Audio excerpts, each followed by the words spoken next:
President Biden responds to Russia's full-scale invasion in Ukraine. Good evening. I'm Matt Mulcahy. Megan's off tonight. The president issuing what he calls unprecedented economic sanctions against Russia. Putin is the aggressor. Putin chose this war, and now he and his country will bear the consequences. President Biden says the sanctions will be just as devastating to Russia as the Russian military's bullets, missiles, and tanks have been in Ukraine. As the crisis continues in Ukraine, we're asking members of the Ukrainian community in central New York how they are handling the invasion. Our Connor White has more. In the early hours of the morning local time, Russia launched an attack on Ukraine, forcing Ukrainians to take shelter in subways or try to find quick access to gas or cash, trying to find a way to escape. People are just fleeing for safety at this point. Gregory Liznishi in Syracuse has tried to stay in contact with friends in eastern Ukraine, taking the brunt of the invasion as of Thursday. His family arrived in Syracuse after World War II, now watching in horror as a new war begins in Europe. We're shocked here. You can imagine how shocked they are, that something like this could actually occur and occur that fast. For Ukrainians here in Syracuse, daily life goes on to a certain extent. It's a Thursday, a work day, knowing that thousands of miles away, people they know and love are in danger, trying to show support here in Tip Hill. Putin has launched a war not only on Ukraine, but democracy and the international community. Mark Temnitsky also left to worry about his friends in Ukraine. His grandparents are Ukrainian, and the Syracuse native now works as a freelance journalist covering Eastern Europe after earning degrees from both Le Moyne and SU. These people just are like us. They want to be left alone. They want to be taking care of their family and friends, go to work, be able to interact with one another. And instead they're fleeing for their life because their neighbor decided to invade them, and they did not cause any provocation. Hoping for a unified, strong response from the international community in the form of crippling sanctions.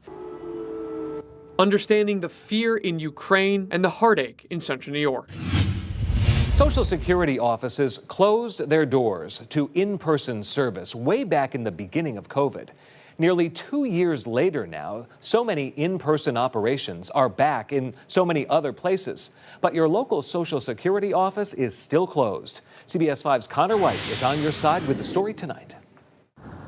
Each day, people come and go from the federal building in downtown Syracuse, but they won't be going to the Social Security office. The only way to get through to them is by phone, and people say they've been left on hold for hours. And sometimes the call just drops.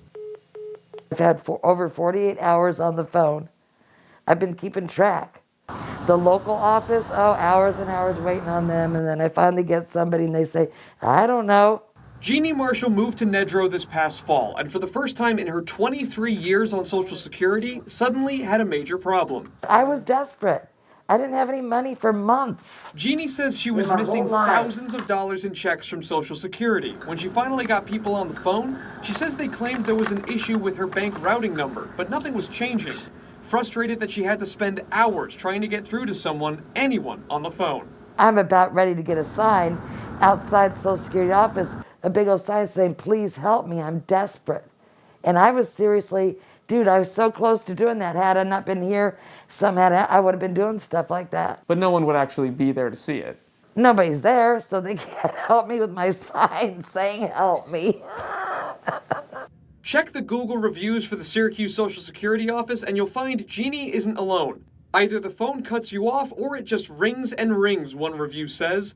Been calling for a couple months and no one ever answers, another reads. And I don't know why they're not open. In a statement, a spokesperson says that SSA offers in-person appointments for critical issues that cannot be addressed online or on the phone. To schedule that appointment, you need to make a call. The agency says employees will begin to head back into work in person on March 30th and says they anticipate offices will restore in-person services in early April, but could not provide an exact date or an assurance that this will happen at the Syracuse field office, declining an interview. In Nedrow, Jeannie says her problem was briefly solved after CNY Central sent inquiries to her bank, Social Security, and Congressman Katko's office.